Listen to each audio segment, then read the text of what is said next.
ইসলামে নারী ও পুরুষের শালীনতা এবং লজ্জাশীলতা খুবই গুরুত্বপূর্ণ। পর্দা বা হিজাব শুধুমাত্র কাপড় পরার বিষয় নয়, এটি একজন মুসলিম নারীর চারিত্রিক পবিত্রতা, আত্মসম্মান ও নিরাপত্তার প্রতীক। কুরআন ও হাদিসে এর গুরুত্ব স্পষ্টভাবে বর্ণিত হয়েছে।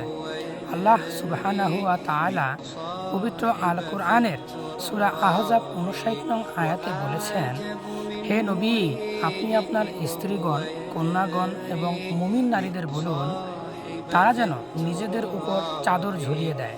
এতে তাদের চেনা সহজ হবে এবং তারা উত্ত্যক্ত হওয়া থেকে রক্ষা পাবে। এই আয়াত আমাদের শেখায় যে পর্দা নারীর মর্যাদা ও নিরাপত্তার জন্য আবশ্যক। এটি শৃঙ্খলা নয়, বরং একটি সম্মান।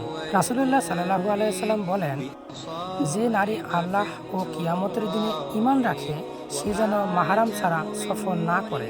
সহিহ বুখারী। এছাড়াও হাদিসে এসেছে, নারী সুগন্ধি মুখে ঘর থেকে বের হলে শয়তান তার দিকে তাকিয়ে তাকিয়ে আনন্দ পায়। সহিহ মুসলিম। এই হাদিসগুলো আমাদের বোঝায়, ইসলাম নারীর সম্মান রক্ষার জন্য নির্দিষ্ট সীমারেখা নির্ধারণ করেছে। পর্দা একজন নারীর ঈমানের অংশ এবং সামাজিক ভারসাম্য রক্ষার জন্য এক অপরিহার্য বিধান। বর্তমান সমাজে যখন অনৈতিকতা বৃদ্ধি পাচ্ছে, তখন মুসলিম নারীর উচিত ইসলামের এই গুরুত্বপূর্ণ নির্দেশগুলোকে আঁকড়ে ধরা। পর্দা কখনো বাধা নয়, বরং এটি মুক্তি ও আত্মসম্মানের প্রতীক। আল্লাহ আমাদের সকলকে হিদায়াত দিন এবং ইসলামী আদর্শে জীবন পরিচালনা করার তৌফিক দিন। আমিন। চ্যানেলটি সাবস্ক্রাইব করুন।